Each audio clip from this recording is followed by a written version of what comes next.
বিসমিল্লাহির রহমানির রহিম। প্রিয় শিক্ষার্থীবৃন্দ, আমি মিজানুর রহমান, প্রভাষক সমাজকর্ম, Gabtali degree honours college, Muktagachha, Mymensingh. প্রিয় শিক্ষার্থীবৃন্দ, এখন আমি তোমাদের সাথে আলোচনা করব সমাজকর্মের দ্বিতীয় পত্রের 4র্থ অধ্যায়, সামাজিক সমস্যা প্রতিরোধ এবং সামাজিক প্রতিষ্ঠান ও সংস্থা। এই অধ্যায়ের আলোচ্য বিষয় হলো গণমাধ্যম, অর্থাৎ সামাজিক সমস্যা প্রতিরোধে গণমাধ্যমের ভূমিকা বা গণমাধ্যমের সংজ্ঞা। প্রিয় শিক্ষার্থীবৃন্দ, প্রথমে আমরা আলোচনা করছি গণমাধ্যমের ধারণা, অর্থাৎ গণমাধ্যম বলতে আমরা কি বুঝি। গণমাধ্যম বলতে বোঝানো হয় সংবাদপত্র, রেডিও, টেলিভিশন, ইন্টারনেট ভিত্তিক সংবাদ মাধ্যম ইত্যাদিকে। যুগের পরিবর্তনের সাথে সাথে বর্তমানকালে আধুনিক এই সব গণমাধ্যম আবির্ভাব ঘটেছে, যা কিছুদিন আগেও কল্পনা করা যেত না। আধুনিক আইসিটি ভিত্তিক অবাধ তথ্য প্রবাহ সমাজকে আমূল পরিবর্তন করেছে।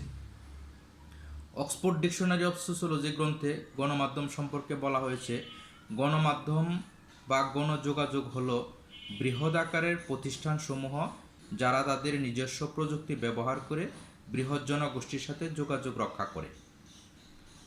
আর.পি. মল এর মতে, যে প্রক্রিয়ার মাধ্যমে কোনো ব্যক্তি, প্রতিষ্ঠান বা সরকার জনগণের সাথে যোগাযোগ রক্ষা করে তাকে গণমাধ্যম বা যোগাযোগ বলা হয়ে থাকে। ডি.এস. স্মিথার এর মতে, একই সময়ে বৃহৎ জনগোষ্ঠীর নিকট সংবাদ, ধ্যানধারণা, বিনোদন ইত্যাদি পরিবেশন করাকেই গণযোগাযোগ বলা হয়ে থাকে। তাহলে আমরা পরিশেষে বলতে পারি, মানুষের কর্মকাণ্ড, চিন্তা চেতনা ও ঘটে যাওয়া কোনো ঘটনার বিভিন্ন তথ্য কোনো মাধ্যমে অধিক সংখ্যক লোকের নিকট পৌঁছানোর প্রক্রিয়াকেই গণমাধ্যম বলা হয়ে থাকে। প্রিয় শিক্ষার্থীবৃন্দ, এখন আলোচনা করব গণমাধ্যমের ধরন বা শ্রেণীবিভাগ। শিল্পায়ন, নগরায়ন ও আধুনিকায়নের ধারাবাহিকতায় সমাজ ব্যবস্থা এবং সমাজ কাঠামোর পরিবর্তনের সাথে সাথে গণমাধ্যমের ধরনের পরিবর্তন সাধিত হয়েছে।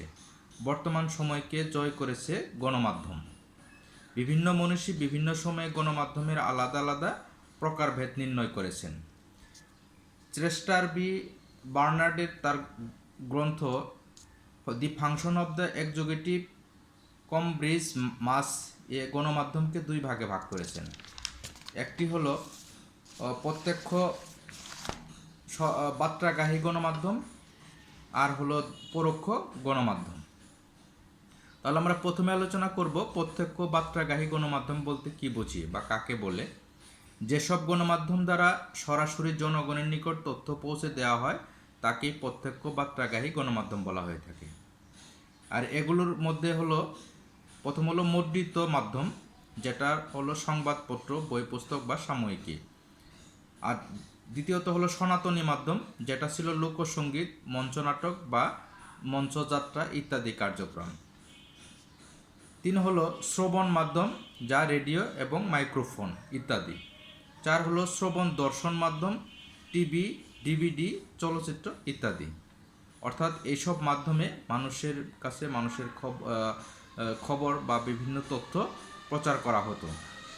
আর পরোক্ষ গণমাধ্যম হলো সেই সব ব্যবস্থা বা প্রতিষ্ঠানকে বোঝায় যারা জনগণের নিকট সরাসরি তথ্য পৌঁছে না দিয়ে পরোক্ষভাবে পৌঁছায়। যেমন হলো সাংবাদিক সংঘ, সাংবাদিক সংস্থাসমূহ, সরকারি মন্ত্রণালয়সমূহ, বিজ্ঞাপন প্রতিনিধি দল। প্রিয় শিক্ষার্থীবৃন্দ, এখন আলোচনা করব আমরা সামাজিক সমস্যা প্রতিরোধে গণমাধ্যমের ভূমিকা, অর্থাৎ সামাজিক সমস্যার সমাধানের ক্ষেত্রে গণমাধ্যম যেসব ভূমিকা পালন করে থাকে। বর্তমান সময়ে দুর্নীতি, নারী নির্যাতন, মাদকাসক্তি, স্বাস্থ্যহীনতা, এইডস, সন্ত্রাসসহ বিভিন্ন সামাজিক সমস্যা সামাজিক উন্নয়নের পথে প্রতিবন্ধকতা সৃষ্টি করছে। বিভিন্ন গণমাধ্যম এইসব সামাজিক সমস্যার সমাধান ও প্রতিরোধে কার্যকরী ভূমিকা গ্রহণ করে থাকে। 1 নম্বর হলো মৌলিক অধিকার সম্পর্কে সচেতনতা বৃদ্ধি, যে গণমাধ্যম তথা রেডিও, টেলিভিশনের মাধ্যমে মানুষের মৌলিক অধিকার সম্পর্কে সচেতন করা হয়ে থাকে। 2 নম্বর হলো জনসংখ্যা সমস্যার সমাধান, অর্থাৎ রেডিও টেলিভিশনের জনসংখ্যার আধিক্যের সমস্যা এবং পারস্পরিক এবং পরিবার পরিকল্পনার গুরুত্ব বিষয়ক বিভিন্ন অনুষ্ঠান প্রচারিত হয়, যার মাধ্যমে জনগণ পরিবার পরিকল্পনায় আগ্রহী হয়ে ওঠে। 3 হলো মাদকের বিস্তার রোধ, অর্থাৎ রেডিও টেলিভিশনের মাধ্যমে মাদকাসক্তির কুফল ও সামাজিক বিশৃঙ্খলা সম্পর্কে জনগণকে সচেতন করা হয়ে থাকে, আর এর ফলে জনগণ সচেতনতা হয়। 4 হলো স্বাস্থ্য সচেতনতা বৃদ্ধি, রেডিও টেলিভিশনের মাধ্যমে জনগণকে স্বাস্থ্য সচেতন করা সম্ভব। বিভিন্ন খাবারের বিভিন্ন রকম পুষ্টিগুণ সম্পর্কে সচেতন করার মাধ্যমে পুষ্টিহীনতা সমস্যার সমাধান করা সম্ভব হয়ে থাকে। সামাজিক সমস্যা সমাধানে গণমাধ্যমের মাধ্যমে সামাজিক অবকাঠামোগত উন্নয়নে জনগণের অংশগ্রহণ নিশ্চিত করা সম্ভব, যা সামাজিক সমস্যা সমাধানের ইতিবাচক ভূমিকা পালন করে থাকে। 6 হলো গণমানুষের দৃষ্টিভঙ্গির নিয়ন্ত্রণ, যে গণমাধ্যমের প্রচার ব্যবস্থা বিজ্ঞানসম্মত উপায়ে সামাজিক সমস্যা প্রতিরোধে গণমানুষের মতামত দৃষ্টিভঙ্গি নিয়ন্ত্রণ করে থাকে। 7 হলো বিশেষ প্রচারণা, শিশুদের জাতীয় টিকাদান কর্মসূচি, ভিটামিন এ ক্যাপসুল সপ্তাহ, মায়ের দুধের পক্ষের প্রচারণা কর্মসূচিতে প্রিন্ট এবং ইলেকট্রনিক মিডিয়াগুলো ব্যবহৃত অত্যন্ত গুরুত্ববহ। 8 হলো গণসচেতনতা বৃদ্ধি, বিভিন্ন টিভি চ্যানেলের নির্দিষ্ট সমস্যাকেন্দ্রিক যৌতুক প্রথা, বাল্যবিবাহ, নারী নির্যাতন, জঙ্গিবাদ বিষয়ে আলোচনা অনুষ্ঠান গণসচেতনতা বৃদ্ধি করেছে।